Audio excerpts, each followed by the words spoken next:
Hello friends, welcome to the research of knowledge. आज की इस वीडियो में हम ह्यूमन ईयर्स के बारे में जानेंगे। ह्यूमन ईयर्स के इसके स्ट्रक्चर के बारे में पढ़ेंगे, इसके फंक्शंस के बारे में पढ़ेंगे।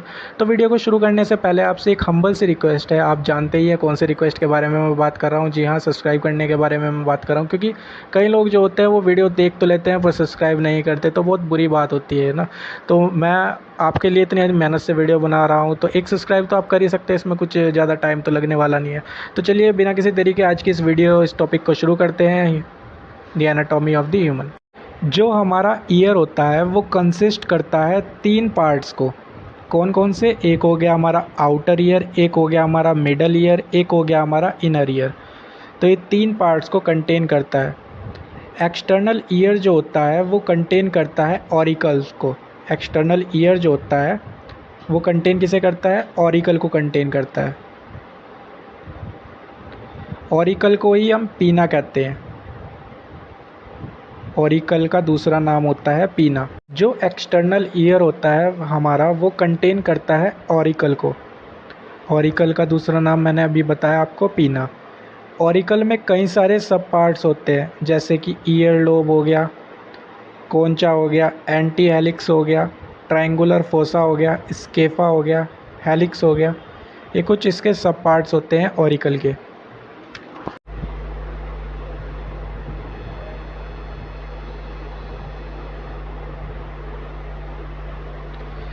तो सबसे पहले जो साउंड वेव्स होती है वो ऑरिकल में आती है। ये साउंड वेव्स जो होती है वो कहाँ पर आती है? सबसे पहले ऑरिकल में आती है। ऑरिकल उस साउंड वेव को फॉरवर्ड कर देता है कहाँ पर? एक्सटर्नल ऑडिटरी कैनाल में। एक्सटर्नल ऑडिटरी कैनाल में उसको फॉरवर्ड कर देता है। फिर वो sound wave external auditory canal से जाती है टिम्पैनिक मेम्ब्रेन में। ये जो साउंड वेव होती है वो एक्सटर्नल ऑडिटरी कैनाल से कहाँ पर जाती है? टिम्पैनिक मेम्ब्रेन में जाती है। टिम्पैनिक मेम्ब्रेन को हम ईयर ड्रम कहते हैं। क्या कहते हैं हम इसको? ईयर ड्रम भी कहते हैं।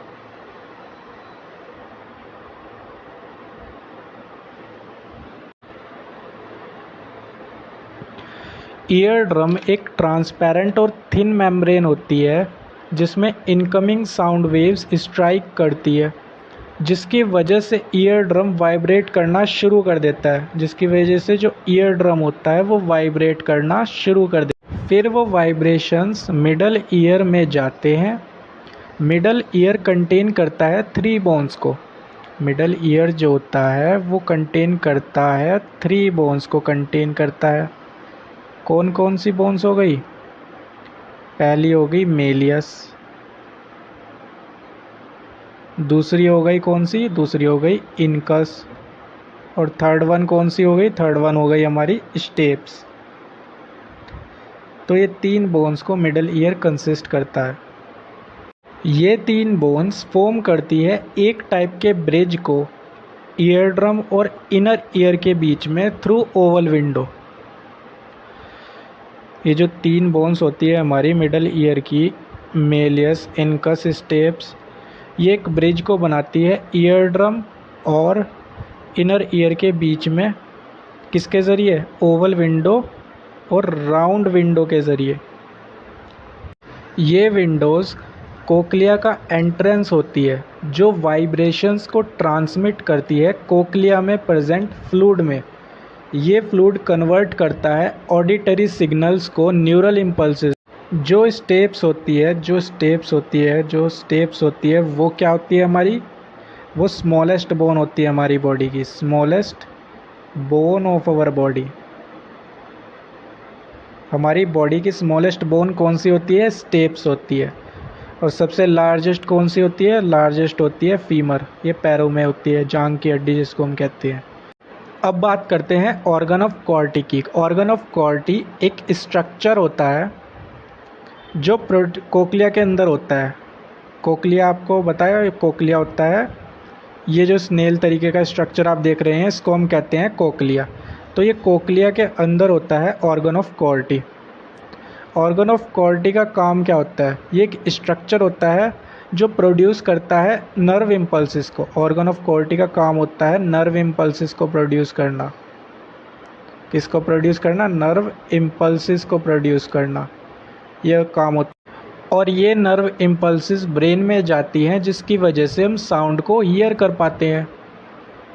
तो सबसे पहले होता क्या है, सबसे पहले जो साउंड वेव्स है, साउंड वेव्स जो है वो सबसे पहले कहाँ जाती है, सबसे पहले जाती है वो ऑरिकल में। ऑरिकल से कहाँ पर जाती है, एक्सटर्नल ऑडिटरी कैनाल में, एक्सटर्नल ऑडिटरी कैनाल में। फिर एक्सटर्नल ऑडिटरी कैनाल से कहाँ पर जाती है, हो जाती है ईयर ड्रम में।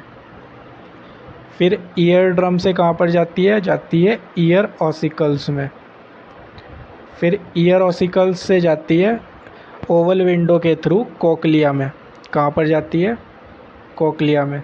और कोक्लिया से कहाँ पे सीधा जाती है, हमारी ब्रेन में। और हम क्या कर पाते हैं, हियरिंग कर पाते हैं। यह हमारे सुनने का मैकेनिज़्म है, ये हमारे सुनने का एक मैकेनिज़्म है। फिर इसमें एक यूस्टूचियन ट्यूब आती है। कौन सी ट्यूब, ये वाली, इसको हम कहते हैं यूस्टूचियन ट्यूब। ये 3.5 सेंटीमीटर की होती है ऑलमोस्ट। तो जब भी साउंड वेव्स आती है हमारे कानों में, जब भी साउंड वेव्स आती है तो वो उसके अपने साथ एयर भी लाती है। तो उस एयर को बाहर निकलने के लिए कोई पैसेज तो चाहिए होगा, तो वो क्या करती है, नेसोफायरनेक्स से हो करके हमारे नाक के थ्रू निकल जाती है। ईयर के कुछ फैक्ट्स होते हैं, जैसे कि जो हमारा ईयर होता है, हम ह्यूमन ईयर जो होता है वो लिसन कर सकते हैं हम 60 to 80 डेसिबल तक हम लिसन कर सकते हैं, यानी कि सुन सकते हैं हम। हमारी जो रेंज होती है सुनने की वो 60 to 80 डेसिबल होती है। और हमारी जो फ्रीक्वेंसी होती है, हमारी फ्रीक्वेंसी जो होती है वो होती है 20 to 20,000 हर्ट्ज़। ये हमारी फ्रीक्वेंसी होती है। जो भी हम सुनते हैं तो जो साउंड जाती है वो सेरिब्रल कॉर्टेक्स में जाती है। जो भी हम सुनते हैं वो साउंड जाती है हमारी सेरिब्रल कॉर्टेक्स में। सेरिब्रल कॉर्टेक्स जो होता है वो फोर ब्रेन का एक पार्ट होता है। तो जो भी सुनते हैं ना वो सारा कहाँ पे जाती है, सारी इन्फॉर्मेशन जाती है सेरिब्रल कॉर्टेक्स में। ईयर के दो काम होते हैं। पहला काम क्या होता है, पहला काम तो होता है हमारा हियरिंग का। और दूसरा काम क्या होता है, दूसरा काम होता है बैलेंसिंग करने का। ये दो काम होते हैं ईयर के। ये मेंटेन करता है पोस्चर ऑफ द बॉडी, और बैलेंसिंग के लिए काम आता है। ये प्रोवाइड करता है हमारी बॉडी को इक्विलिब्रियम प्रोवाइड करने के काम करता है ईयर। और साथ के साथ हियरिंग भी ये करता है। ये दो इसके मेन फंक्शंस होते हैं हमारे कानों के। तो ये सारी बातें थी हमारी ईयर्स के बारे में। अगर ये वीडियो अच्छी लगी हो तो अपने दोस्तों के साथ इस चैनल को ज़रूर शेयर करना, सब्सक्राइब करना, और वीडियो अगर पसंद आए तो लाइक करना। मिलते हैं नेक्स्ट वीडियो में, एंड थैंक्स फॉर वॉचिंग।